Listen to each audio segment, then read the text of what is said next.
everyone. Welcome to today's video. Today I'm going to talk about psychedelic integration, cycling off, and what it means to speak to our ancestors. So I made an Instagram reel yesterday and I was talking about how I've genuinely been happier since I stopped actively using psychedelics and microdosing. So I always say it, but if you're new to the video, I'll tell you again. One of the first times I ever journeyed with any kind of psychedelic, I was 19 years old. I was at this very beginning stage of my life where I'd left home. I did my first year of college. I was home trying to figure things out. Things weren't really going well at home. I was in this state of rebellion. And one day, a good friend of mine asked if I wanted to go out to this farm on the back roads. We lived in Illinois and try LSD. I did, and it was the most eye-opening experience I ever had.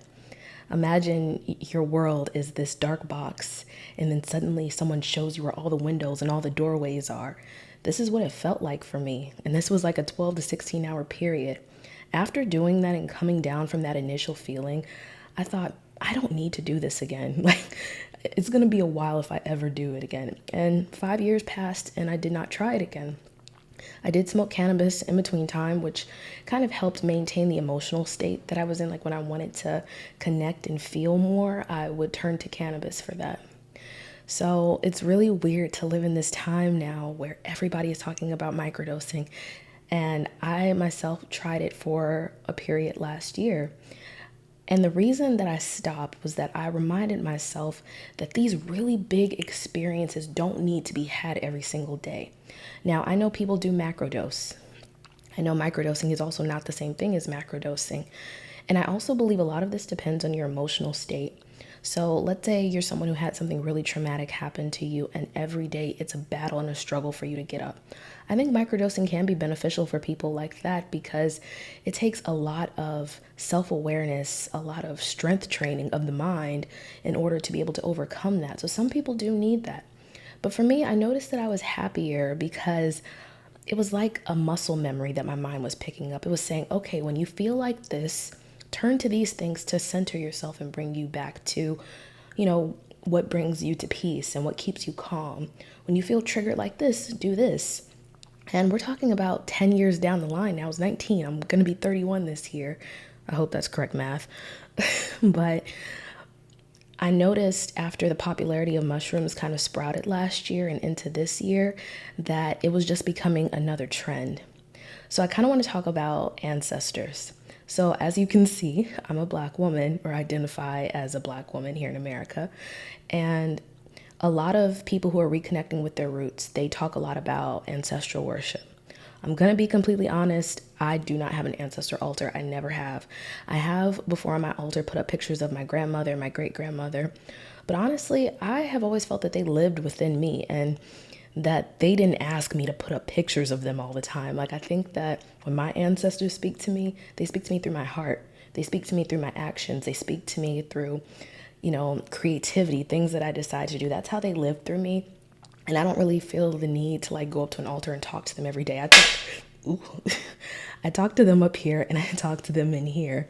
So the correlation that I've found between that, I was thinking about it yesterday, so I wrote a few notes. If you see me looking down, this is what I'm reading from. So our ancestors are here to show us the path, and your ancestors could also be your higher self. It's whatever you choose to identify with it. Your higher self meaning maybe a future version of yourself that you haven't met yet, the person who's making the decisions that's going to lead you to the path that you're meant to walk, on your time on this physical plane. And calling on them every day, I was comparing it to microdosing.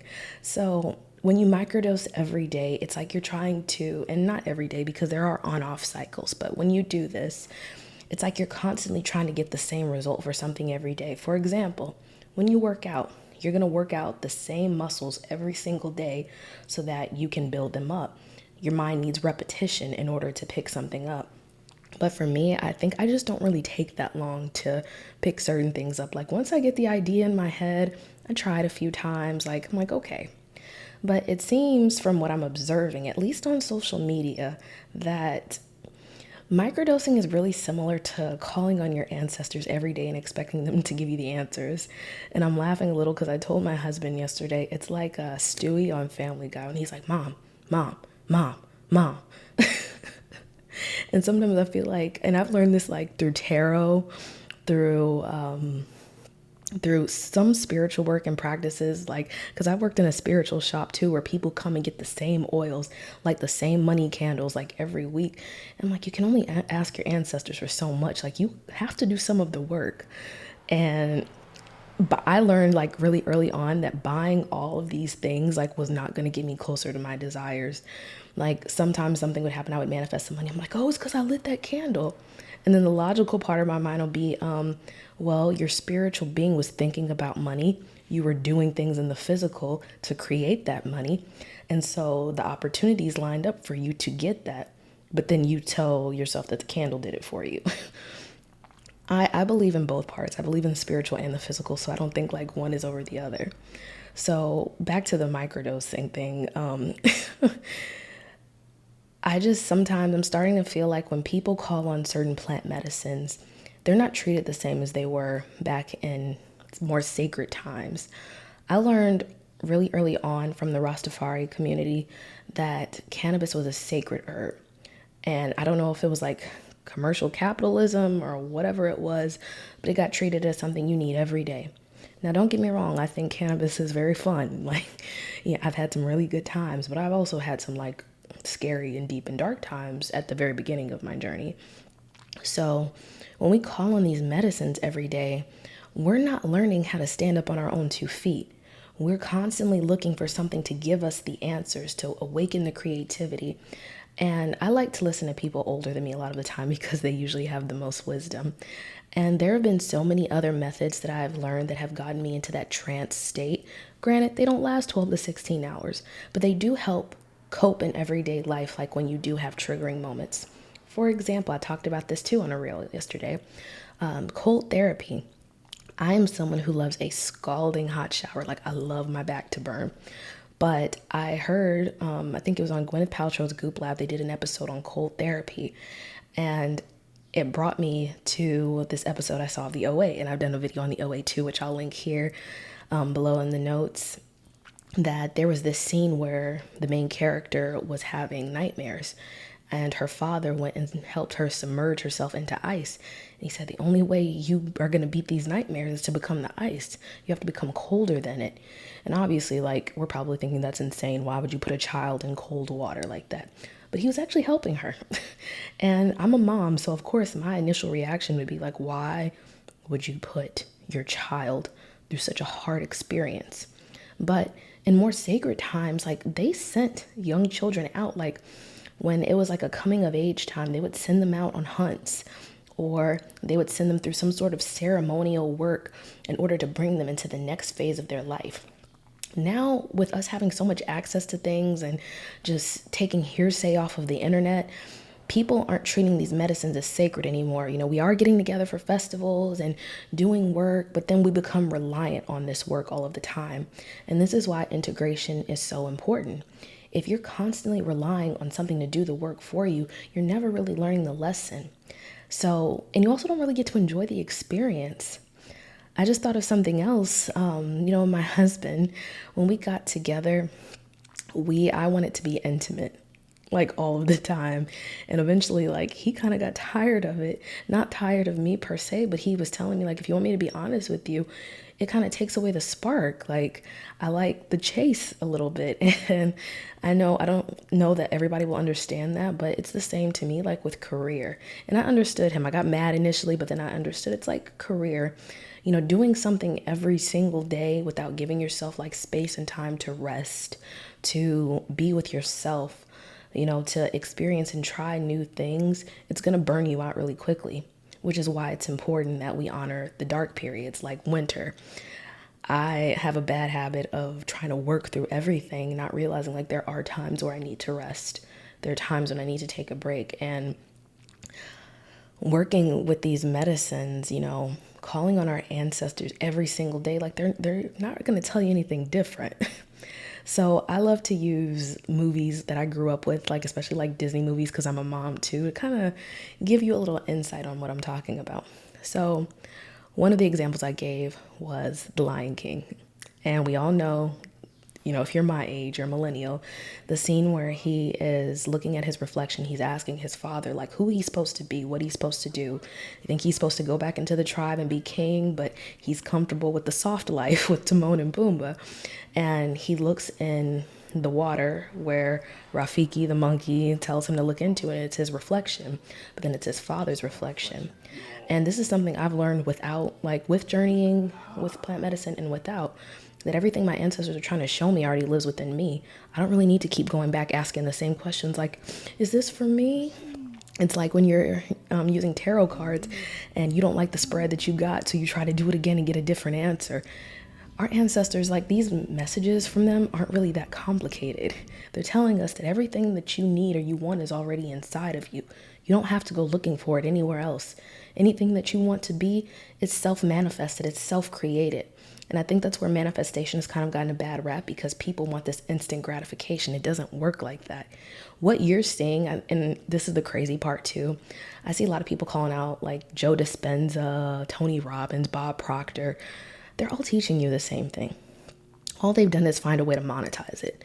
But these men have been, who I just mentioned, they've been working at what they've taught for years now. They're not tricking anybody. You can take their information and you can eat it up every single day and not stop and go out in the world to do the work for yourself, or you can blame them. Or that goes with the first thing I said. But my point is, they're not telling you anything different than your spiritual self or your culture might teach you. That our ancestors, they walked this path so that we could walk it. And when we go and ask them the same questions every day, it's like a child. Hey, can you tell me about the universe? Can you tell me about this? Can you tell me about that? They're like, eventually it gets annoying. So you're not gonna, if you continue to journey like every single day expecting a different answer, most likely you're not gonna hear anything different, or you're gonna stay stuck in the spiritual world. And our ancestors, they've already graduated. They've already moved past like this place in life that they need to go to. It's our turn to live here on the physical. And when I got caught up in conspiracy talk for a while, and everybody was saying, oh, these people outside the wall, they want to help us.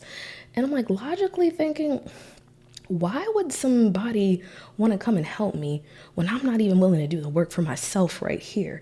I don't get to elevate.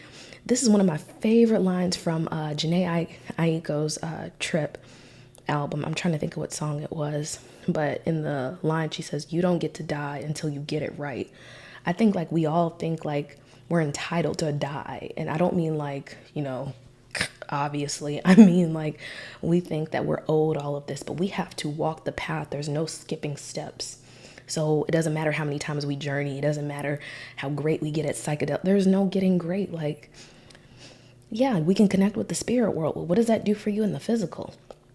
We don't get to graduate to the next step until we do the work. And I have learned that like the hard way for a long time. And I talked in my last video about how I skipped over college. I did go, but I didn't want to stay and do the long-term work that it took to get to where I could have been. So I had to live life a different way. And that was still hard too. I talked in another, I'm going to keep talking about the reels I talk about. I should probably be posting them. But my husband and I, when we met, we were broke, like broke. And we're not rich now. We are rich in spirit, and we talk very differently about our finances than the way we used to. Also, just the way we live in general. But we used to scrounge our couch for quarters and go eat crap from Walmart. And I'm not saying that because it's wrong for anyone. It's what we were spiritually aligned with at the time. And now he is a regular customer at places like Whole Foods. And I tell him that like every time he tells me, oh, I feel like a failure for not getting to a certain place in life yet, I say, you're exactly where you need to be. Because right back then, we weren't thinking about doing better for ourselves. We have kids to provide for now. We have a whole world, so we have to do this work in order to we don't get to that $1 million house just because we want to manifest it. You manifest it through realizing that everything happens through you. It happens through being active. It's also about the spiritual trust you have in yourself, but it's also about the physical. So another example I had, and this kind of aligns more with plant medicine. If you've seen the Black Panther, if you haven't seen it, go watch it. But this kind of ties in with what I was saying about like in more sacred times, they treated everything as a ceremony. So the Black Panther goes through Challenge Day, where he has to fight someone from another tribe to see who's going to be the leader of Wakanda. And the winner has to journey into the ancestral plane by taking the ceremonial herb. And when he went there, he spoke with his ancestors, his father. I don't really hear about people talking about it like that anymore. We're very focused on the past and the future, but never really on the now. And that scene is very reflective of the same one I talked about from The Lion King, where he's trying to see, like, what are the answers? What do I need to do? And you get some, like, really cryptic message from your ancestor, but they're telling you the same thing. Another movie, Moana. Moana, her grandmother, Pocahontas, which is problematic. It is problematic because of the history. We're not even going to go over that. But they all went to their grandmothers, these spiritual beings who had this advice that seemed so complicated at the time, but all they were telling them was that everything that you search for is within you. You are the hero of your own story. I have that in one of my songs, Letter to My Future Self. You are the hero. You write this story. When Moana wanted to show her people the ocean, it was up to her to leave the tribe to go back. And I know everybody will probably giggle at this because, like, it's a Disney movie, but come on now, you can take everything from a movie and, like, apply it to real life. Same with Pocahontas, the hypothetical version, not the real one. Again, not going to go into that. But she wanted to know if it was right to help her people by helping these other strangers who were infiltrating their land. I don't even want to keep talking about that one. But the point is, they went to their ancestors, these grandmothers. And funny enough, when we refer to plant medicine, we talk about grandmother cacao or grandmother Aya, mother Aya, mama ganja, like, because we know that they're these feminine, not women, but feminine spiritual figures that offer this comfort and support and deep intuitive wisdom. And they never tell us anything that we don't already know. So in the end, you know, when they finally figure it out, they're like, oh, it really was me all along. We need to give ourselves time to learn the lessons that we get from plant medicine. And I know because it's becoming really big right now, I will probably hear from people who will say, well, I'm going through so much right now and it helps me. You know, I know people who are running businesses right now who use these. And I think that's great because we're all here to help elevate each other and move to the next levels in our lives. But I think that people also need to take into account, and hopefully this will happen, because the way I always predict things, it happens within like a year or so, maybe longer. But I do hope that people start to become more self-reliant on challenging themselves. You know, things other than cold therapy, there's breath work, meditation. I've learned this year that going back to the basics is what's helped me the most. Meditation was one of the first things I learned on my journey. And that's what you're learning through working with plant medicine. All you're learning is how to be. You know, we say we're unlocking all these deep, dark things that happen to us, which you can also do with a therapist, believe it or not. And I think that's why programs like MAPS have come out now, because they realize the scientific side of how important it is for set and setting. You know, if they can provide, and I'm contradicting the person I was last year, because last year I was saying, no, we don't need science because, you know, they're building up this thing that, you know, brown and black people don't have access to and criminalizing it. That's a whole nother thing. We'll talk about that in another video. But what I will say is they do understand what people in these communities had to do in order to reach these certain parts of themselves. And as someone who's an American, I have to say that this is a money-run world. The way things happen, like, here's this place where you come to create. I think it's looked at very negatively because of capitalism and racism, and I'm not going to act like those things don't exist at all. My point is that America is this place where you can create certain things for yourself. And because of the other things that are involved in this world, like poverty, racism, you know, there's so many things, we kind of get separated from that. So we look to plant medicine now to help us to become herbalists, to connect back with what our ancestors did. And I think that's really important. But I think our ancestors would also, and this is just me, I don't know what they would say because they're not here. I'm only speaking through them, but I like to think that they speak through me, like I'm talking on this podcast right now. They wouldn't say, yeah, take mushrooms every day. Like, do you guys, yes, we saw, I think I've seen in the history that ancient Egyptians did have pictures of mushrooms etched into the walls. I know Paul Stamets has done a lot of work on this. I know a lot of mycologists who have talked about this, but I would love to see where they have an account that they took it every single day. They were highly intelligent, which means they probably didn't have to take it every single day. I would like to see written accounts that every single day they took this amount of mushrooms and they were fine. Our society, and even if they did, our societies don't function the same. They do and they don't, because, time echoes other things that have happened already. But we're also in a time where we use a lot of digital media, like I am right now, in order to connect with the world. So the way in which we connect with each other is not the same anymore. So the last thing I'm going to say is, I think that it may become a challenge and issue with people over identifying with who they are when they're using psychedelics versus when they're not.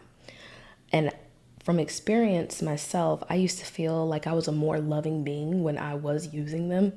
There was a noticeable difference in the way that I behaved. But I also have to realize I'm human, which means I'm susceptible to getting angry sometimes. I am susceptible to getting upset, to getting triggered. It's about how I deal with it. It's about how I face these challenges and these dark things that come up in my life. It's about being able to stand face to face with the dark side of myself and realize that these two people aren't against each other. They walk hand in hand to their future. They walk hand in hand here in the present. I have done a meditation in the past where the only person I see in the end, I know people say they see entities, they see aliens, they see fairies, they see all these things. You know who I saw? Me. I saw me at an old age. And she was telling me all the same things that I already know. She was telling me, you just have to walk the path. This is a long journey. I know, we say, oh, this time is going by so fast. This walk home that we're all on right now, it's a path, and sometimes the path gets tiring. Sometimes you got to sit down, take a break, enjoy the view, learn the lessons, and get back up again. And in walking this path, we too become ancestors. We will one day have people look back at this content we're creating, just like we look in history books and see, wow, this is what they were going through at the time. And, it's a young person's game to kind of write it off like, oh, that's not important. But then you see why older people seem to have all the wisdom, because they've already walked this path. They've already done the work. We're still doing the work right now. So that's just an important thing to keep in mind. I don't think I had too much else today. It's just, these are weird times right now. But I'm feeling good. This is a spring season. I'm coming out of my Saturn return, so, because this was rough. The Saturn return was rough. I will not lie. I learned a lot of hard lessons, but I'm feeling like I was at the very beginning of my journey. Everything is starting to feel the same, but new again, because I already know everything that I need to learn spiritually on the inside, but I have to understand, it's just like planting seeds. You got to repeat the process every year. And some years may be more fruitful than others. Some years you may learn lessons that you didn't learn the year before, but it keeps going and it never stops. So becoming comfortable with that, especially by learning to cycle off of medicine, I think can be really beneficial and helpful to people. I am going to link a psychedelic hotline that they have down here. I haven't spoken with them directly myself, but I have heard good things, the Fireside Project, and it is for people of color who are struggling and need assistance. It's a peer support line, I believe. So I will link them below. And, stay safe out there. I can't just tell somebody, get over your trauma. It'll all be okay. It doesn't work like that. Life is a challenge and it's a journey and it's a build up, and we're going to keep getting up and falling down again. But that's the beautiful part about it. We get to keep learning. We get to keep loving. We get to keep growing until it's our time to transition. So I hope this video was helpful today. have to remind myself to tell everyone this. Please subscribe to the channel. I don't know how to ask for that all the time, so I'm getting used to it. Comment if you are someone who is learning to cycle off. If you never want to cycle off, let's talk about it. You can talk about how medicine has helped you along the way. I want to hear it all. So looking forward to speaking again soon. And until next time, let love lead the way.